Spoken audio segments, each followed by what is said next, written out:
Oke, selamat siang. Tentunya selamat siang, kita sekarang lagi ada di Jumpa Square, Belitung, Banjarmasin. Tentunya di sini kita dalam acara podcast Surya Nation, yaitu Riders Milenial Paham tilang. Nah, elektronik tilang nih, pas banget karena di sini juga kita menghadirkan dua orang yang tentunya akan kita kulik-kulik nih seputar tentang rider milenial dan juga tentang e-tilang itu sendiri. Baik, langsung saja saya mau menyapa di sini bersama dengan Bapak Budi. Selamat sore atau siang ya? Sore ya? Boleh siang Pak, boleh sore juga. Iya, soalnya tanggung ya? Panasnya tetap seperti siang ya Pak ya, walaupun Baik, sore. selamat sore Mbak. Mbak siapa namanya? Lupa. Vina. Oh, Mbak Vina, selamat Iya. sore. Dan Mas Jadi Tia bisa Pak. Rizal. Jadi Eza. Tia. Eza. Aduh, namanya agak sulit-sulit. Iya Pak, agak sulit-sulit ya Pak ya. Pak. Gimana Bapak kabarnya Pak? Baik ya Pak ya, alhamdulillah. Alhamdulillah sore ini kabarnya baik, walaupun panasnya luar biasa ya. Iya. Sudah beberapa hari nih panasnya luar biasa. Iya betul banget. Apalagi Bapak ini langsung ya datang dari Satlantas Polresta Banjarmasin ya Pak ya. Baik, Bapak langsung aja nih ya untuk milenial terutama rider-rider yang ada di Banjarmasin.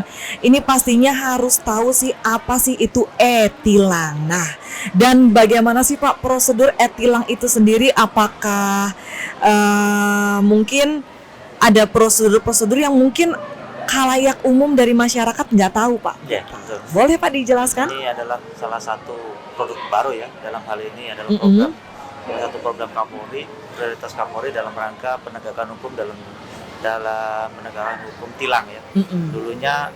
Dulunya memang ada namanya e-tilang. Nah, jadi sekarang tuh ada dua, ada e-tilang sama e-play. Nah, ini yang belum mungkin ya, belum tersosialisasikan oleh masyarakat. E-tilang ini sudah hampir sekitar 3 tahun ke belakang ya. Tapi kalau e-tilang ini baru kemarin diresmikan oleh Bapak Kapolri yang terbaru.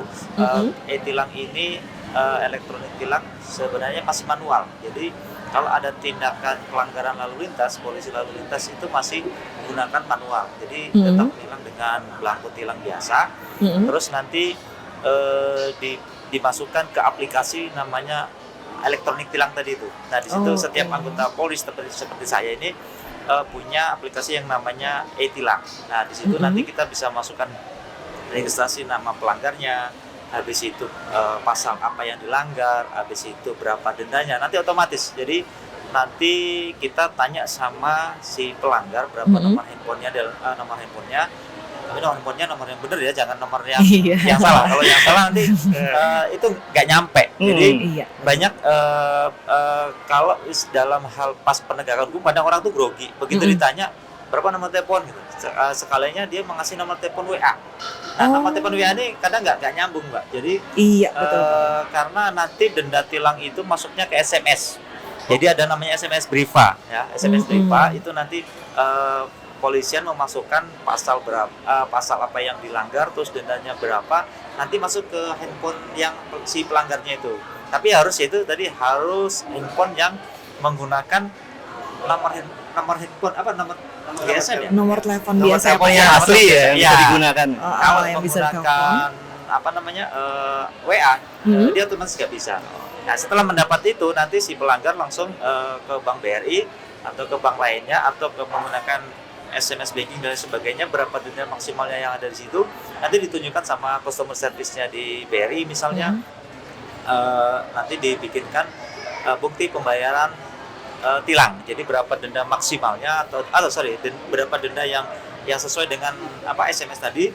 Nanti setelah itu dibawa ke kantor polisi, ke Satlantas. Setelah itu STNK atau SIM atau sepeda motor yang ditahan itu bisa diambil. Nah, bedanya dengan elektronik tilang e-play ya, yang terbaru ya. Elektronik enforcement traffic enforcement ini itu baru yang kalau di Jakarta sudah ya. Kalau di Banjarmasin nanti mau launching insya Allah kemarin agak mundur dikit ya. Kemarin informasinya di tanggal 28 Mei, mungkin di 28 Juni nanti. Sementara ini yang terpasang yang terpasang kamera CCTV-nya itu adalah di kilometer 6. Nah itu Oke. setiap mau Mbak Vina atau Mas Jinya nanti dari luar kota, Heeh. Banjarmasin kan tuh ada tuh lampu yang klub itu Ya, Oh iya, ganti. barusan Oke. tadi lewat Barusan saya tadi lihat.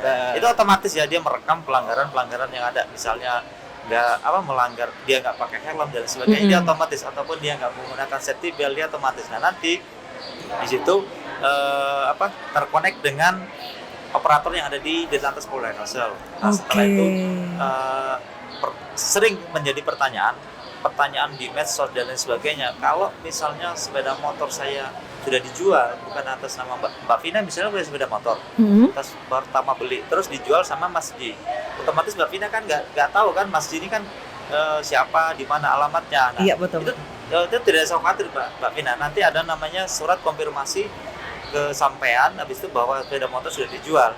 Dijual kemana? Nanti otomatis ketika si Mas Ji mau membayar tilang, dia akan ada beban bersangkutan yang belum terbayarkan, yaitu denda tilang.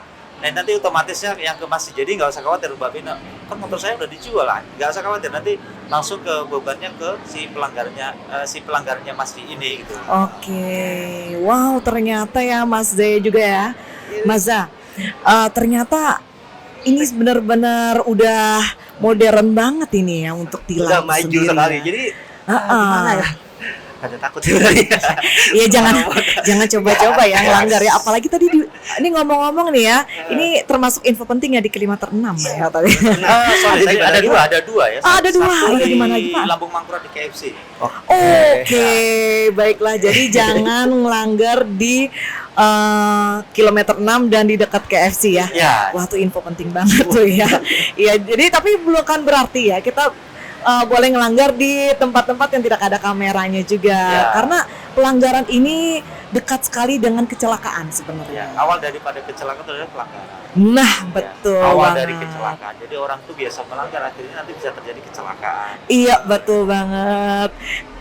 Paling sering itu di Banjarmasin apa ya? Itu tuh sennya kanan beloknya kiri. Bagusnya gitu. Biasanya terjadi. aku enggak, aku terjadi korbannya mama yang di ya, belakang. mama Iya. ya. Nggak, Mohon maaf sama mama. Tapi kali ini Pak, kemarin saya baru aja dapat ya Pak ya, itu tuh emas loh Pak. Dia tuh mau belok kiri, pakai sen kiri, otomatis kan saya ambil kanan Pak. Iya. Ternyata belok kanan dong Pak. Ya saya rem mendadak Pak gitu. Dan alhasil ya jatuh. Ya, tapi kan kalau mas-mas jarang ya, Pak ya. Biasanya emak-emak ya. Oh, berarti ini hal yang jarang yang saya temuin ya. Oke, baik.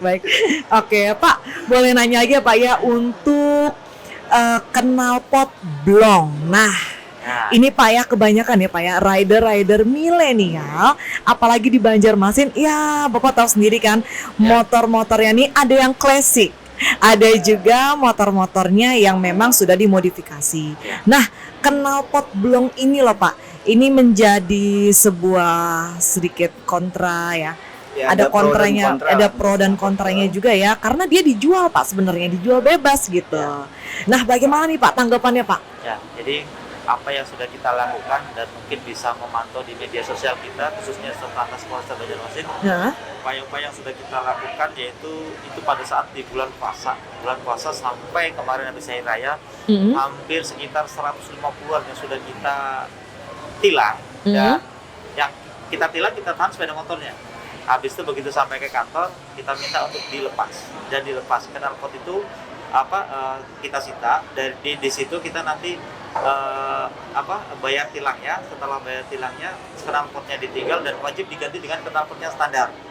Nah setelah itu knalpot itu nanti kita musnahkan, yaitu kemarin sudah 2 kali ya, seingat saya 2 kali dari Satlantas Polresta Banjarmasin, itu ada pertama kita potongin itu knalpot, yang kedua kita band sama doser jadi supaya gepeng semuanya itu knalpot nggak bisa difungsikan lagi. Nah ini memang tantangan kita terhadap anak-anak milenial zaman sekarang. Tantangan kita bagaimana kita menyampaikan kepada mereka bahwa knalpot yang sesuai standarnya itulah yang harus dipasang, bukan yang tidak sesuai standarnya. Karena selain melanggar undang-undang lalu lintas, itu juga mengganggu kebisingan orang pengendara di jalan raya. Dan dan bisa dipantau di IG kita, dari beberapa komen-komen tuh nggak ada tuh yang dukung, nggak ada tuh yang yang komennya, wah ini polisi kok ngerajain knalpot ini, dia tidak ada. Dia komennya ada yang teruskan Pak, lanjutkan Pak, ini Pak yang bikin kita bising telinga dan sebagainya. Oh pokoknya komennya bagus-bagus gitu. Artinya masyarakat tuh mendukung gitu loh, bahwa memang karena boleh-boleh saja, tapi koma ya, boleh-boleh saja itu pakai silakan, tapi bukan di jalan raya, bukan di jalan umum. Misalnya di tempat sirkuit dan sebagainya ya. Kalau misalnya di jalan umum kan, di jalan umum kita untuk lalu lintas ramai, halayak ramai, ada orang tua, ada yang umurnya 50 tahun, 60 tahun pakai motor, pas dengar suara gitu tiba-tiba kaget, geblek gimana coba. Ya, itu memang banyak ya. Gini Pak, biasanya kan kalau untuk cc tertentu, Ya.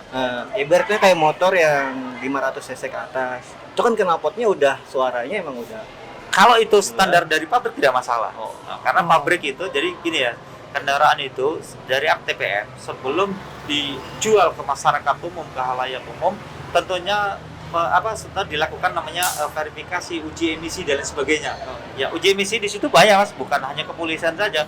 Ada dari Dinas Lingkungan Hidup, ada Kementerian Lingkungan Hidup, ada Kementerian Perhubungan, kelayakan, layak nggak ini dipakai, layak nggak ini sudah turun ke jalan dan sebagainya. Terus suaranya dari kebisingan nanti Dinas Lingkungan Kementerian Lingkungan Hidup, terus dari kepolisian. Setelah layak, baru kepolisian mengeluarkan STNK-nya dan BPKB-nya. Jadi tidak serta-merta motor itu keluar doang lalu dikasih knalpot, dikasih rem dan sebagainya, itu tidak seperti itu. Jadi mereka dilakukan uji kelayakan. Uji kelayakan dulu, tidak serta-merta. Jadi TPM itu ya nanti bisa ditanyakan kalau di sini ada perwakilan TPM, dan enggak kendaraan yang baru itu sebelum diuji di jalan raya pasti dilakukan uji kelayakan dulu, baik dari beberapa kementerian. Ya, tentunya betul itu pasti dilakukan, karena kalau tidak standarisasi itu bahaya ya bagi kita konsumen pemakainya gitu.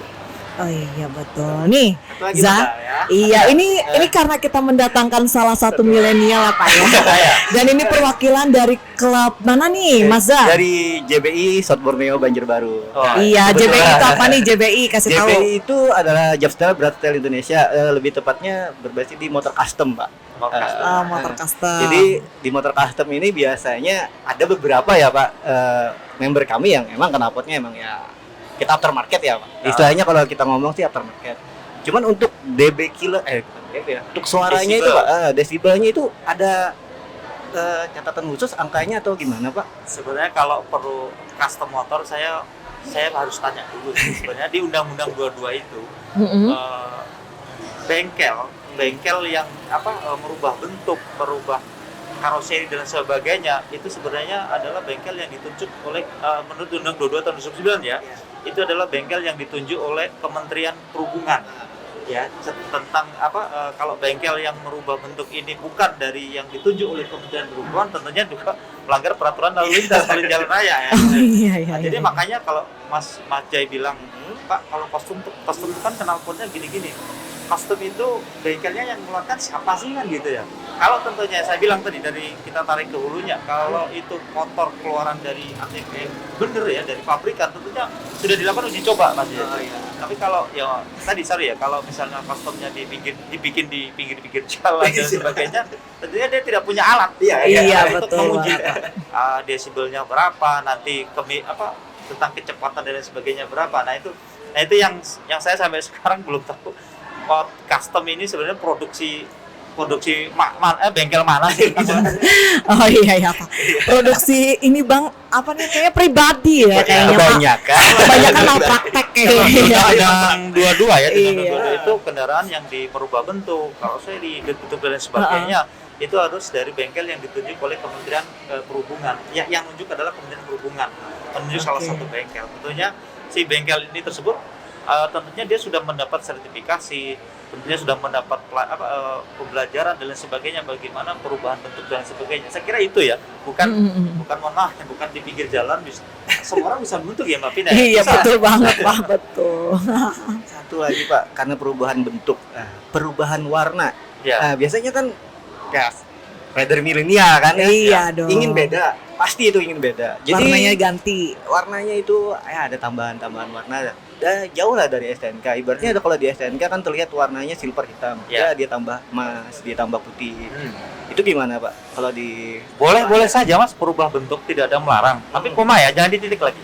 Kalau saya bicara boleh nggak merubah bentuk warna merubah warna ya? Iya, merubah warna kendaraan boleh, tapi koma ya boleh. Setelah dirubah warna nanti si Mas Jai misalnya kan merubah warna di bengkel ini, asalnya warnanya putih, sekarang saya suka warna pink misalnya, tapi pink nggak mungkin ya lagi.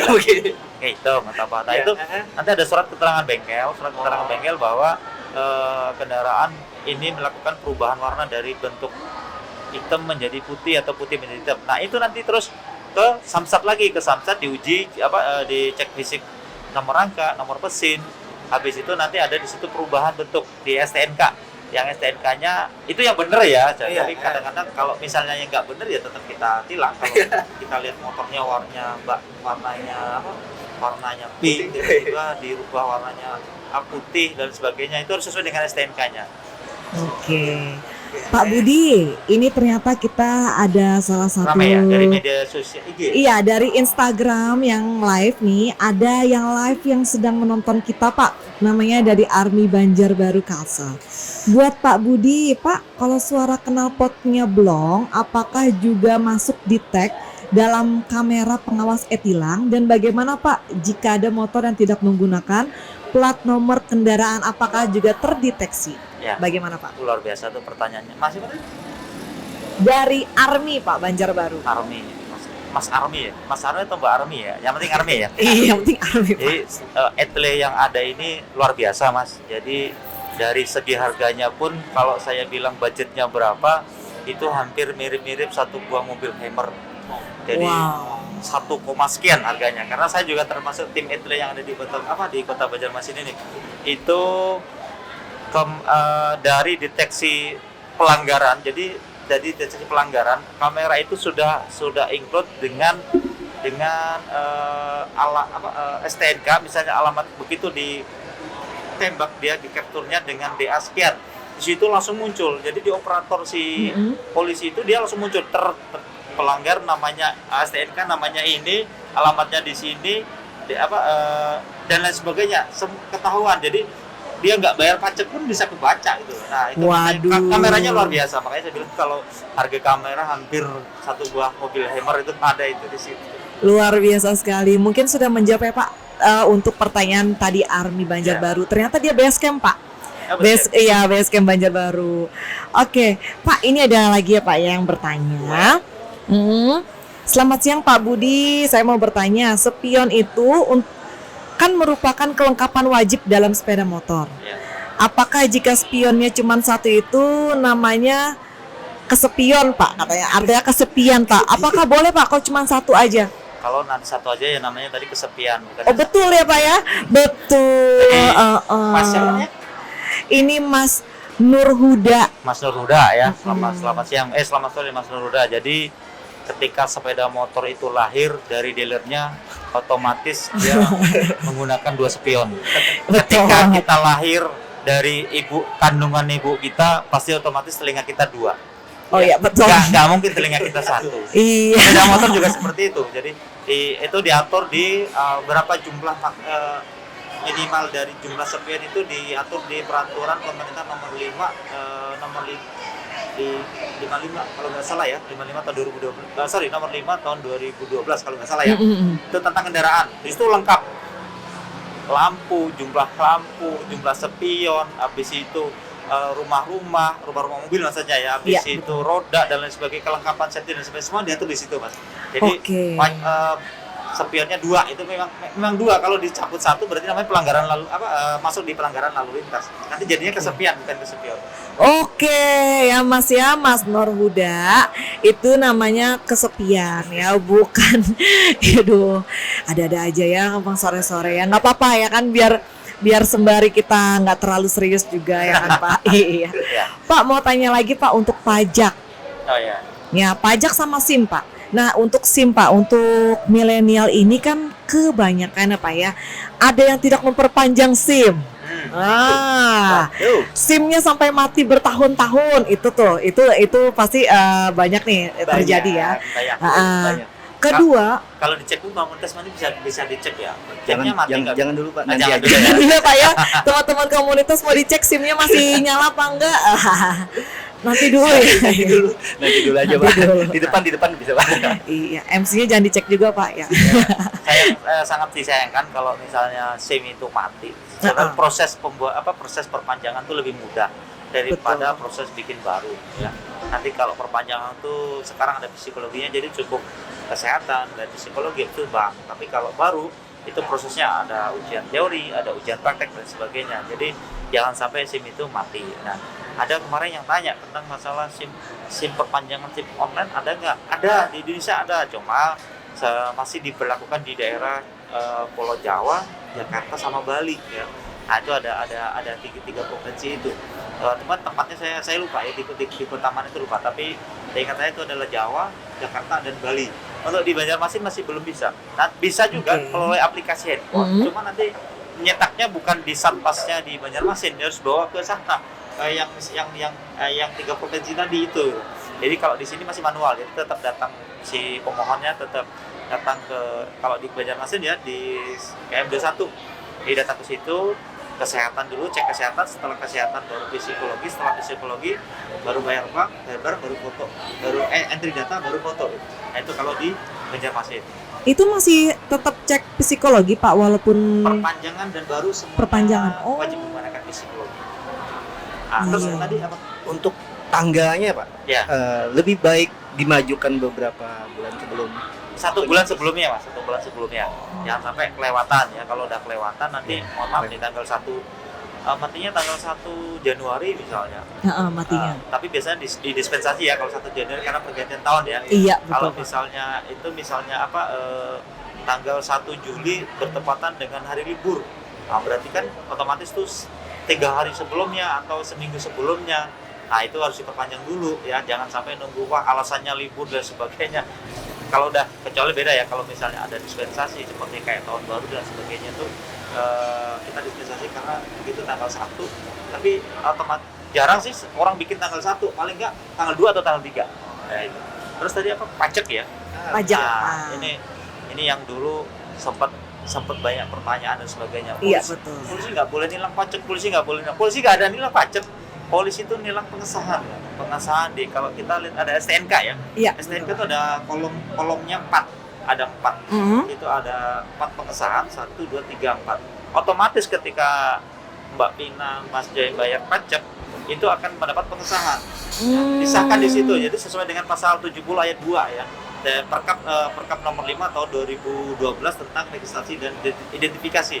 Nah, di situ kalau sampai bayar pajak otomatis disahkan dapat tanda tangan, dapat barang dan pengesahan. Tapi kalau mohon maaf, kalau Mbak Pina dan Mas Jai nggak bayar pajak, ya otomatis tidak dapat pengesahan. Jadi digaris bawain, polisi tidak nilang pajak tidak, tapi menilang pengesahan. Tapi otomatis ketika Mbak Pina nggak bayar pajak, ya pengesahan nggak dapat dong kan gitu. Jadi Iya, tetap betul, ditilang. Pak. Oh. Nah gitu. Kalau seandainya motor tua Pak yang udah 10 tahun atau Ya. 15 tahun udah nggak bayar pajak sama STNK-nya itu gimana Pak? Hidup nggak motornya? Hidup. Hidup ya. Hidup. motornya Nah, alhamdulillah nanti kalau tanya, hidup. begitu saya jawab, soalnya Pak motornya mati Pak kan gitu, terus saja. Tetap Mas ya, nah yang namanya kendaraan yang berjalan di jalan raya itu wajib STNK, STNK, pajak itu harus wajib hidup ya. Jadi tidak serta-merta motor saya tua kan, motor saya ini ya, otomatis nanti kalau kita melakukan operasi dan sebagainya otomatis bisa kena tilang Mas karena tidak ada STNK-nya itu. Nah jadi wajib walaupun itu motornya tua tapi kan dia sedang masih di jalan raya kan ya. Kalau motor sampean tua tapi bikin jalan sendiri nggak masalah. Oke, oh berarti gini apa ya, mungkin kebanyakan teman-teman milenial dia beli Pak. Biasanya dia beli motor-motor yang udah tua yang pajaknya tuh nggak tahu gimana, itu bisa Pak ya diurus lagi Pak ya Selama untuk ada BPKB-nya bisa. iya diurus lagi berarti Bisa. ya. Berarti Selama ada solusinya seperti itu ya Pak ya. selama ada bukti kepemilikan kendaraan bermotor BPKB. Tapi kalau nggak ada BPKB-nya ya nggak bisa. Iya, oke. Ya, Berarti bener nih.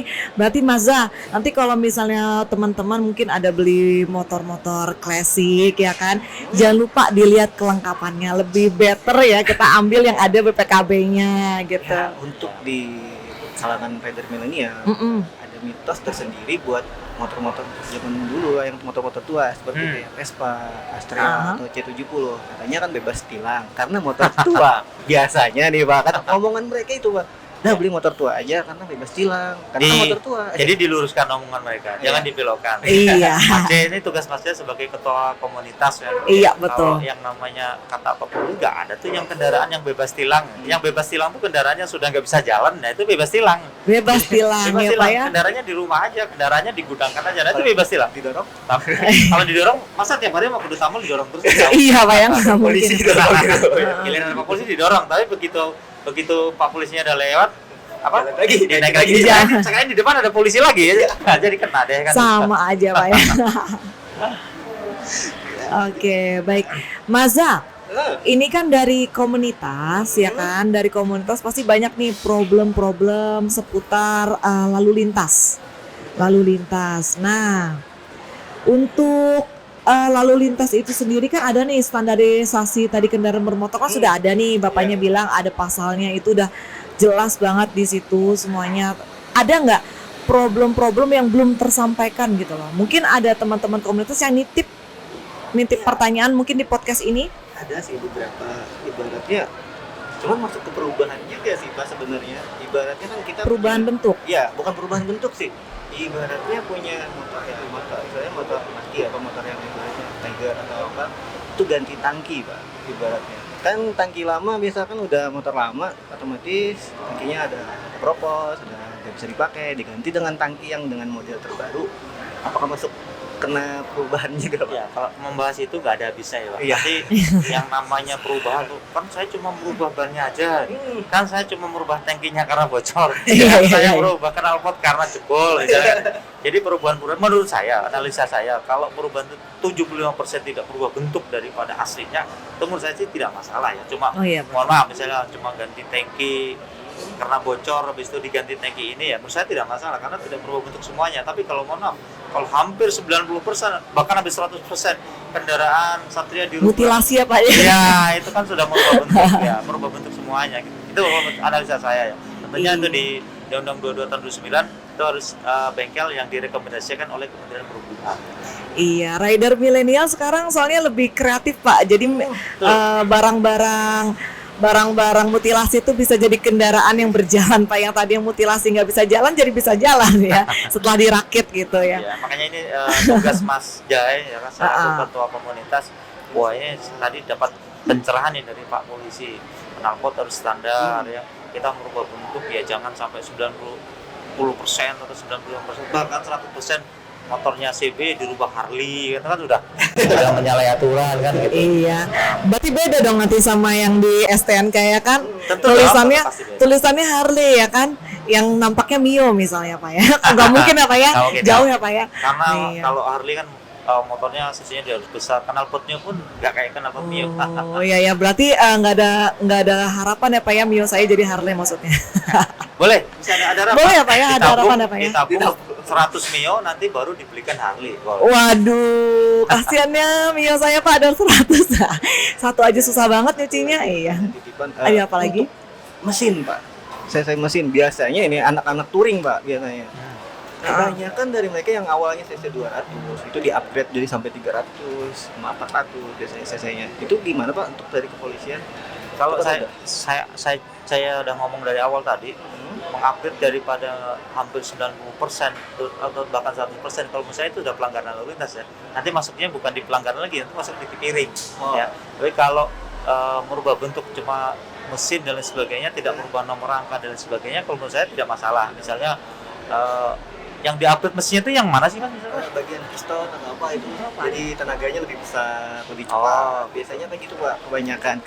Itu sebenarnya kita harus menghadirkan orang ATPM, orang dealernya. Bagaimana nih kalau kendaraan CC-nya, sorry ya, kalau saya kebalikan analisa saya ke manusia.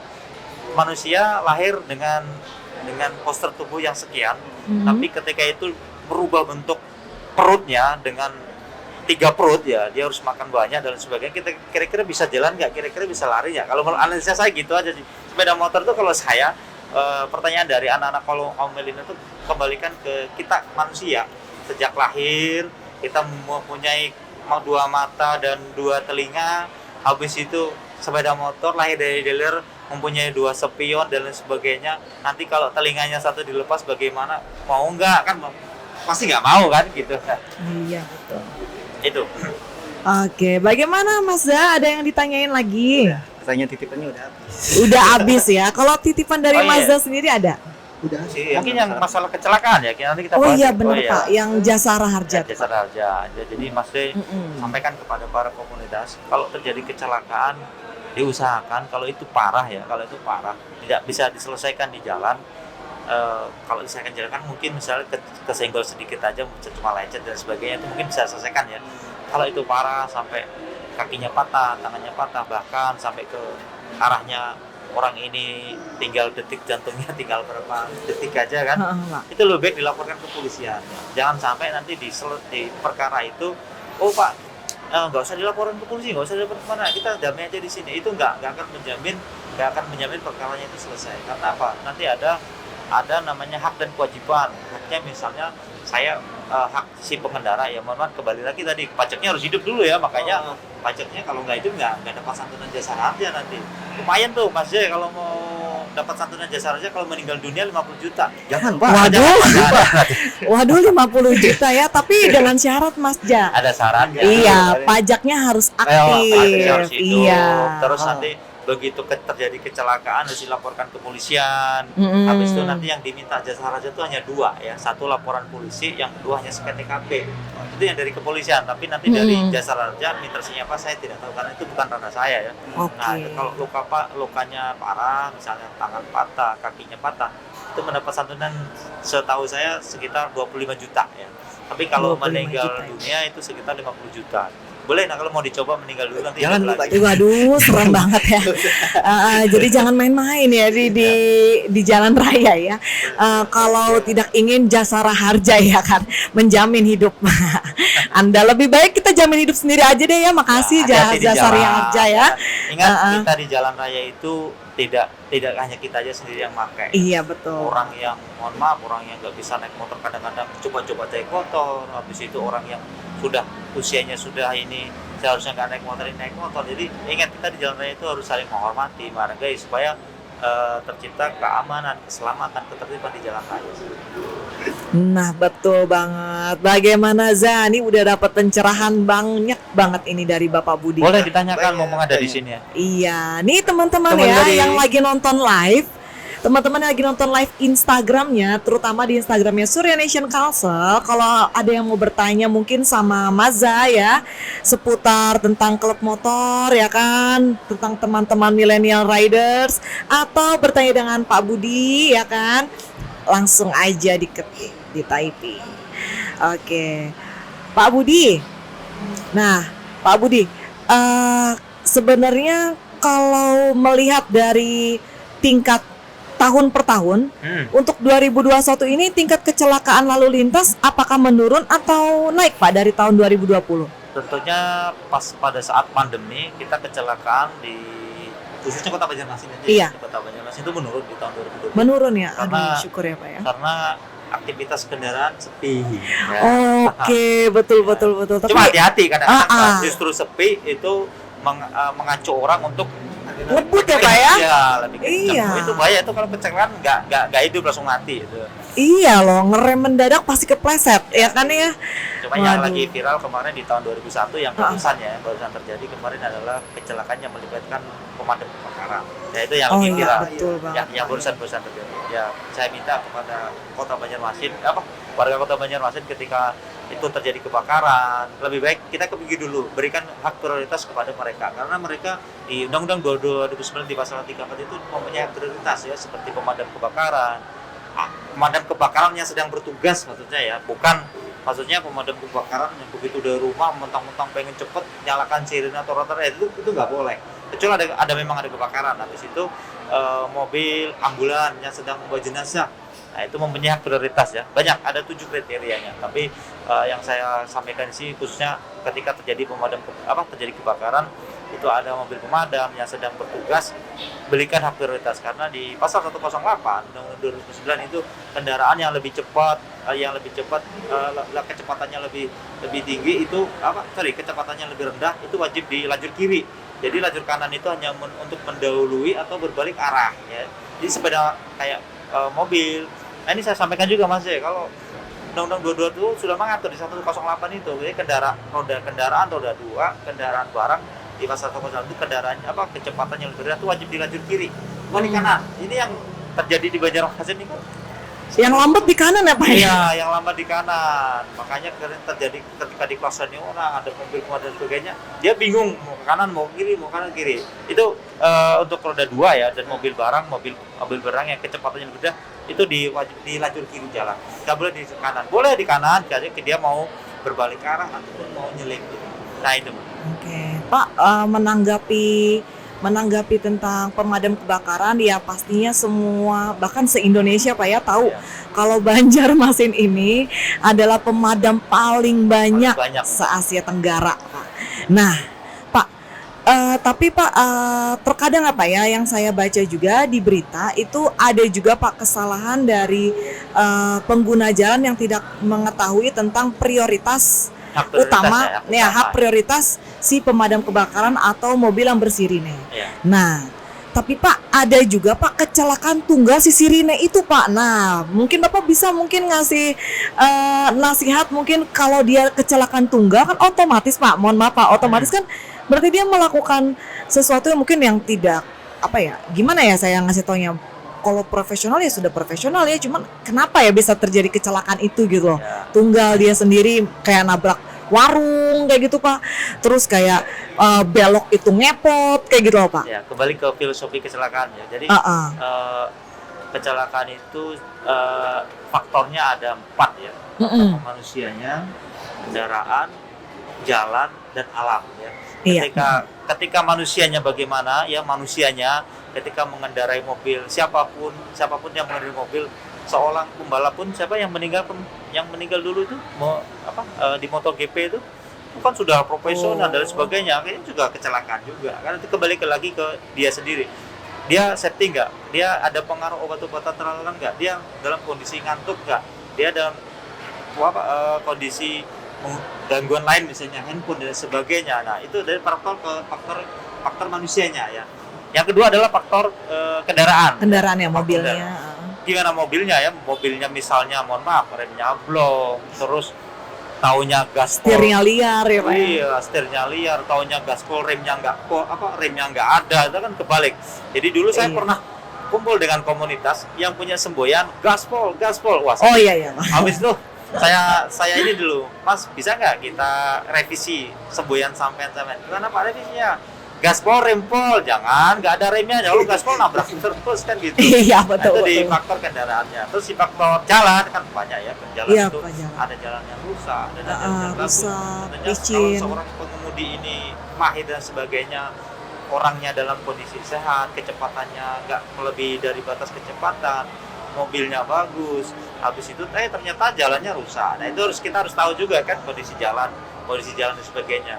Yang sebetulnya adalah alam ini. Nah ini yang sering mbaknya motornya mana tadi? Gak usah disebutkan mereknya. Ya kecil ya motornya. Nah kecil. Itu hati-hati Mbak ya, kendaraan sampean itu kalau terjadi hujan, biasanya motor sampean itu gampang selip apa ya? Emang selip, terutama menggunakan rem depan ya. Iya.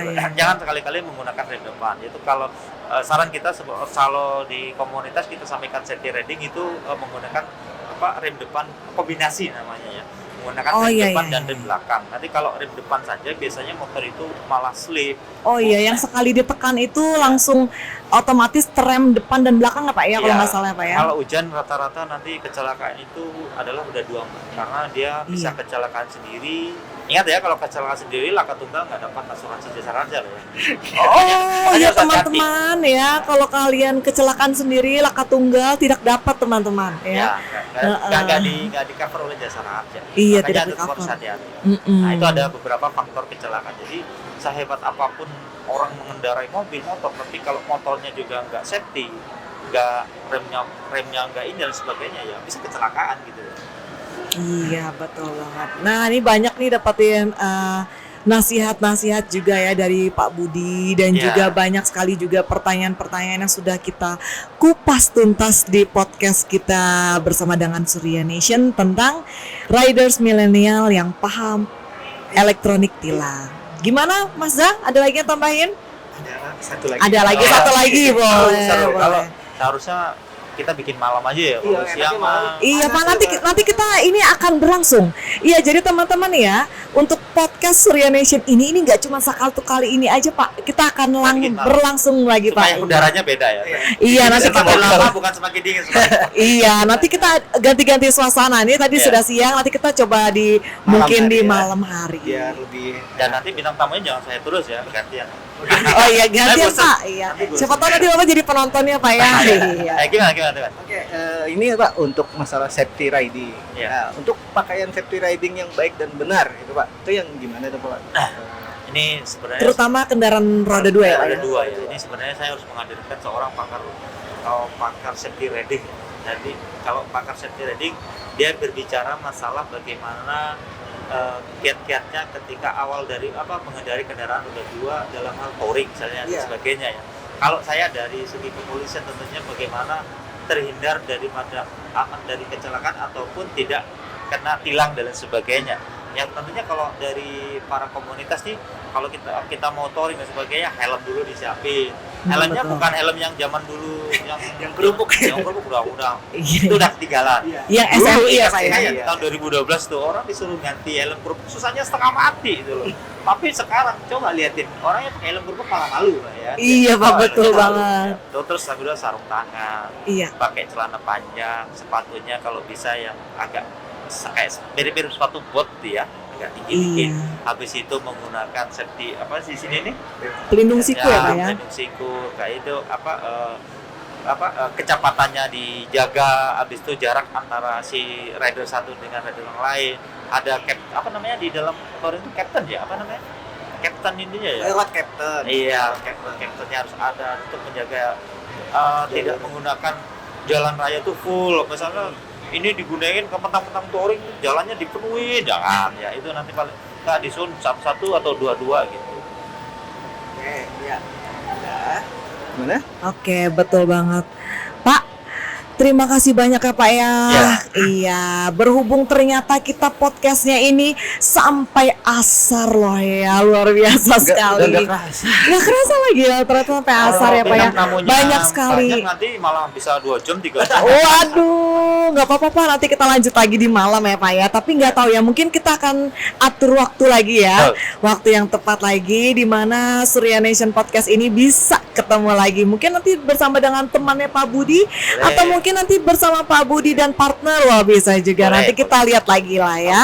Jadi teman-teman tentunya yang ada di live Instagram, terutama di live Instagramnya Surya Nation Council, jangan pindah tempat kalau misalnya teman-teman biasanya podcast di sini-sini. Pokoknya patengin terus podcastnya Surya Nation. Setiap kali akan ada podcast, kita akan share pamflet kita dan langsung patengin aja karena kita di sini membahas semua yang menarik-narik dan teman-teman pun juga boleh untuk bertanya. Di dalam mana? Di dalam live Instagramnya itu juga tentunya dalam podcast Surya Nation. Baik, terima kasih banyak Terima Mas Zah, kasih. terima kasih banyak Bapak Budi. Terima kasih. Terima kasih banyak tentunya di podcast kita kali ini di Belitung, Banjarmasin, di Jumpa Square berjalan dengan sukses dan seru banget. Thank you banget untuk semuanya dan semua yang udah bertanya di live Instagram kita juga. Thank you so much. Ditunggu lagi untuk pertanyaan di podcast-podcast selanjutnya. Saya Vina, mohon undur diri dan selamat sore.